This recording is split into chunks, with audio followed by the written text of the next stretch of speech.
Pernah terbayang nggak gimana kalau film fantasi Indosiar yang terkenal epik dengan naga dan burung raksasanya itu dinaikkan kelas, dibenahi sedikit ceritanya, dan diberi budget besar? Seperti apa kira-kira hasilnya? Mungkin hasilnya seperti film ini, Masters of the Universe. Film Masters of the Universe menceritakan perjalanan Adam Glenn yang terdampar di bumi, planet asal ibunya, setelah pesawatnya jatuh. Dia lantas berpisah dari pedang Grayskull milik leluhurnya.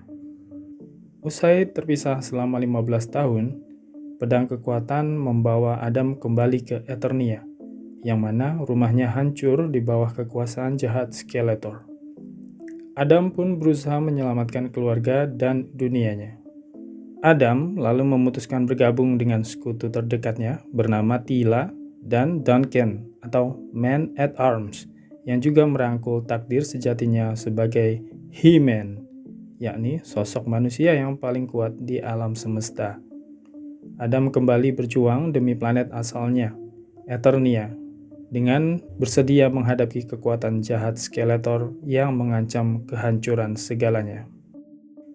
Film ini disutradarai oleh Travis Knight yang dikenal dengan karya sebelumnya yaitu Bumblebee dan Kubo. Beberapa pemerannya dibintangi oleh Nicolas Cage sebagai Adam atau He-Man, Camila Mendes sebagai Teela, Idris Elba sebagai Duncan, Jared Leto sebagai Skeletor, dan Alison Brie sebagai Evil-Lyn. Kenapa sebelumnya saya bilang bahwa ini seperti film Indosiar yang diberi elevated treatment? Ya, karena memang secara basic plot fantasi, film ini memang mirip. Tapi dalam konteks yang baik. Bahkan saya sangat enjoy menontonnya. Sangat fun, konyol, kocak, dan tontonan yang santai. Pernah dengar istilah "so bad it's fun"? Ini biasanya terjadi pada film-film yang campy dan low budget. Tapi, hal ini justru tidak terjadi di film ini. Film ini bukan dibuat ala kadarnya sehingga terasa campy. Tapi, justru film ini menerima dengan lapang dada bahwa source materialnya memang cukup bisa dibilang konyol. Bagaimana tidak? Karakter-karakternya saja bernama He-Man, Man at Arms, Evil-Lyn, dan Skeletor. Bagi yang belum tahu, source material dari film ini memang adalah dari mainan anak produksi Mattel. Sehingga mungkin secara plot memang dibuat sederhana dengan nama-nama yang mudah dipahami anak-anak. Secara screenplay, film ini memberi treatment metakritik pada dialog-dialog karakternya. Secara sederhananya, kita sebagai penonton pasti punya kecenderungan untuk mengkritik atau mengomentari apa yang dilakukan oleh karakter film saat ada sesuatu yang aneh atau tidak logis. Si penulis skrip memahami ini, mengafirmasi, dan bahkan memasukkan ini ke dalam dialog karakternya. Jadi, kita akan tertawa karena dua hal. Karena ada karakter yang melakukan adegan konyol, juga karena karakter yang lain juga menertawai itu. Ini membuat tidak ada batas antara film dan penontonnya. Di film ini, banyak pula satir-satir yang diselipkan. Dari soal toxic masculinity, humor soal komunikasi dunia korporat, sampai tentang penulisan karakter protagonis dan antagonis yang sengaja dibuat terasa hitam putih. Akting dari para pemeran utama di sini cukup baik, terutama karena ada veteran seperti Idris Elba dan Jared Leto. Yang lebih layak dipuji bagi saya justru casting direktornya.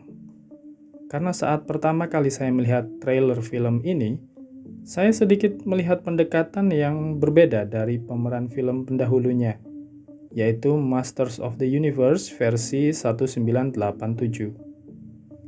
Pemeran He-Man saat itu adalah Dolph Lundgren yang terlihat sangat macho dengan wajah yang garang.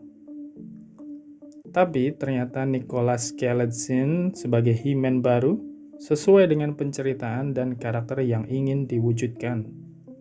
Ada kerapuhan dan kesan anak baik yang ingin ditampilkan. He-Man di sini diceritakan awalnya sebagai anak kecil yang hanya berusaha memahami cara dunia bekerja, bahwa di dunianya, Eternia, kekerasan dan adu fisik sangat jamak terjadi. Sedangkan dia tidak sepenuhnya menyukai itu, selain juga karena fisiknya yang saat itu lebih kecil dari teman-temannya. Begitu pula terpisahnya Adam dari orang tuanya, memberi perkembangan emosional yang tidak selesai baginya. Dia tetaplah seorang anak yang berusaha memahami dunianya dan selalu merindukan orang tuanya. Tentu, dalam genre fantasi seperti ini, visual film didominasi oleh studio setting dan CGI. Nah, di sini CGI mayoritas hanya terasa oke. Cukup terlihat menarik, tapi tidak membuat kita lupa bahwa itu hanyalah green screen. Ada satu adegan seperti saat perubahan Adam menjadi He-Man yang visual dan sound-nya terasa epic. Tapi beberapa adegan aksi pengejaran, CGI-nya cukup buruk dan terasa artifisial.